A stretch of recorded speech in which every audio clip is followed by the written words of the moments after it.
pengungkapan kematian Brigadir Yosua memasuki babak baru. Prarekonstruksi hingga otopsi melalui ekshumasi akan digelar pada Rabu pekan depan. Kita bahas apa saja tahapan dan bagaimana keterlibatan Trimatra dalam otopsi ulang. Kita akan bahasnya lebih lengkap dengan Komisioner Kompolnas Albertus Wahyu Rudanto. Selamat malam, Pak Albertus. Selamat malam, Mbak Friska. Ya, Pak Albertus, saya mau penegasan dulu. Kalau tim khusus artinya terlibat juga dalam prarekonstruksi inikah? Apa sudah dapat laporan? Begini, saya ingin luruskan posisi Kompolnas. Ya. Kompolnas masuk di tim khusus memang, tapi Kompolnas tidak masuk dalam ranah penyidikan karena bukan kewenangan Kompolnas. Kewenangan kita pada tahapan mengawasi. Jadi kita melihat proses dari tahap pengawasan itu yang keterlibatannya di sana.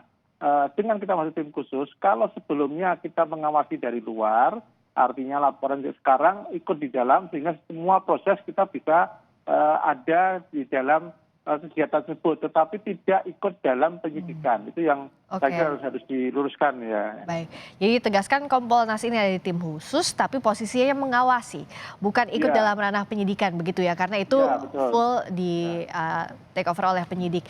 Nah, tapi kalau dari Kompolnas mengawasi proses yang berlangsung, tentunya mengamati. 2 hari terakhir ini ada prarekonstruksi. Bagaimana Kompolnas melihatnya? Apakah sudah sesuai dengan prosedur yang berlaku? Jadi kita menugaskan 2 komisioner untuk melekat, yaitu Pak Beni Mamoto dan Bu Pungki Indarti. Proses untuk ikuti terus, setelah itu baru ketika hasilnya sudah ada, diskusi dengan kita untuk sikap dari Kompolnas. Nah, kita lihat ini kemajuan yang sangat baik sekali, karena setelah adanya dari Bapak Presiden memberikan penguatan optimisme dengan arahan untuk tuntas tidak nutupi, kemudian Kapolri bergerak cepat sekali memerintahkan timnya, dan sekarang prosesnya sudah pada prarekonstruksi. Saya kira ini publik perlu edukasi ini. Prarekonstruksi itu belum rekonstruksi, dia hanya mencocokkan kejadian-kejadian, maka dilakukan oleh peran pengganti. Jadi saya kira ini edukasi publik ini perlu agar tidak ada salah penilaian. Betul, karena ini prarekonstruksi, nanti kalau rekonstruksi baru diperagakan adegan-adegannya begitu ya Pak ya? Ya, hanya ketika pra itu sudah harus sesuai dengan BAP. Ya, dan ini juga yang tadi dijelaskan oleh Kadif Humas Polri, Irjen Didi Prasetyo. Dan saya kira nanti harus cocok apakah, karena begini Mbak, ini yang harus kita pahami, kasus ini menarik karena kan di luar muncul banyak spekulasi, banyak penilaian dari publik yang menilai kejanggalan dan sebagainya. Sehingga rekonstruksi ini harus bisa menjawab apa yang menjadi skeptis dari publik. Ketika itu belum menjawab, maka yang muncul adalah kecurigaan lagi. Jadi ini memang pertaruhan kredibilitas Polri, penyidik, dan kami akan mengawasi semua tahapnya. Jangan sampai ada yang hilang, jangan sampai ada yang dimanipulasi. Ya, betul.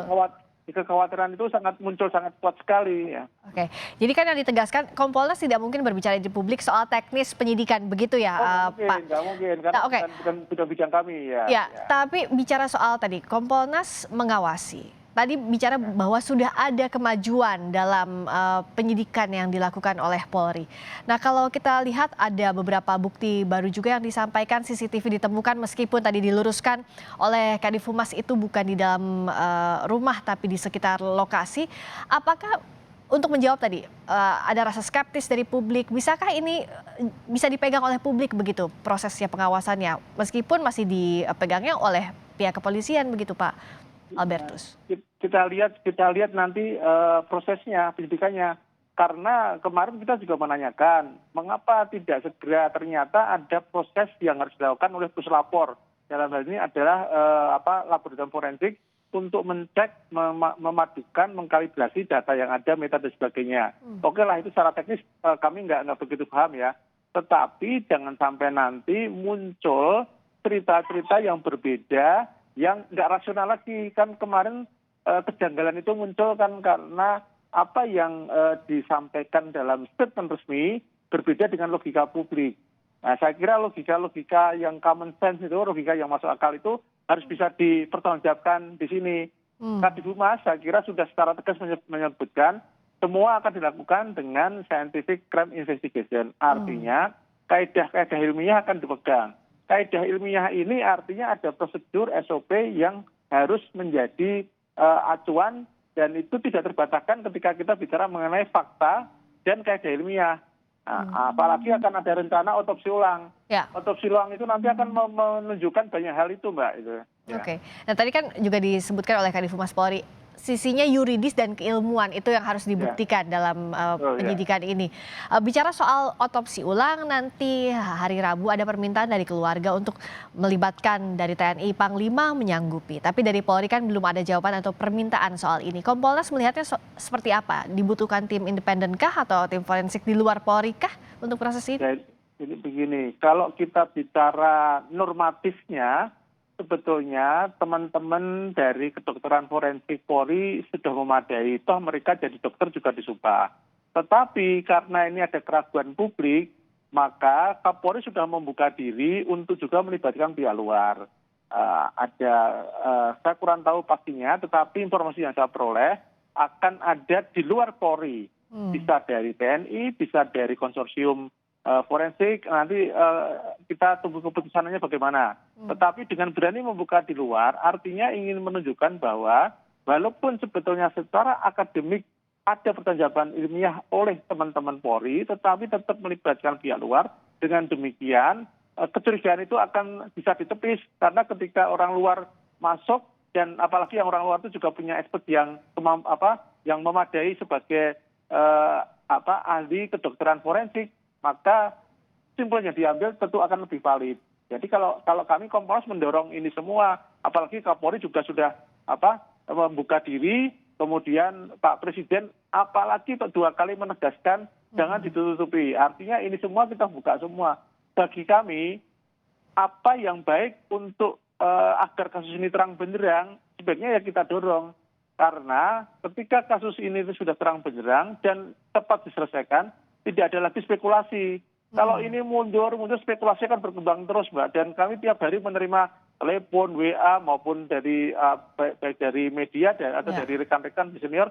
Ini semua intinya segera begitu intinya, Mbak. Ya. Segera agar jangan muncul spekulasi yang tidak bisa dipertanggungjawabkan begitu ya Pak. Makanya harus terbuka di publik.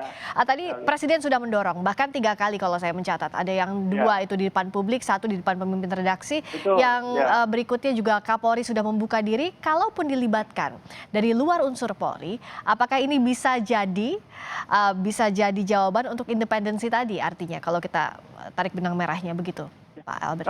Kalau di luar dilibatkan, tidak mungkin nanti yang di dalam bermain-main. Bermain mata nggak mungkin, karena orang luar, apalagi kalau dilibatkan nanti expert yang punya kualifikasi, misalkan dari perguruan tinggi, atau dari TNI, nanti siapa yang diputuskan kami belum tahu. Kalau itu orang luar, kan berarti kesimpulan yang diambil merupakan kesimpulan bersama, diskusi bersama. Itu artinya kalau katakanlah Polri main-main atau bermain mata, yang luar itu pasti akan komplain dong. Nah, sehingga menurut saya ini salah satu cara, setidaknya kalau yang mengawasi dan yang membahas itu juga pihak luar, maka independensi itu akan muncul karena di sana akan ada transparansi.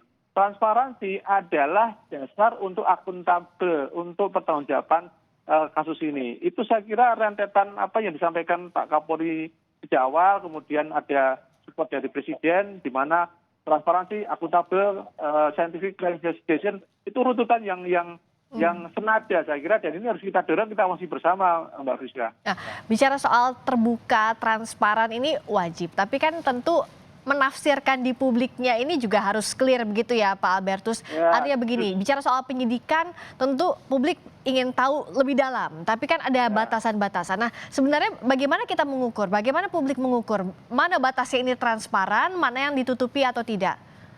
Begini Mbak, ada ketentuan regulasi lain yang juga nggak boleh kita langgar, yaitu Undang-Undang Keterbukaan Informasi Publik.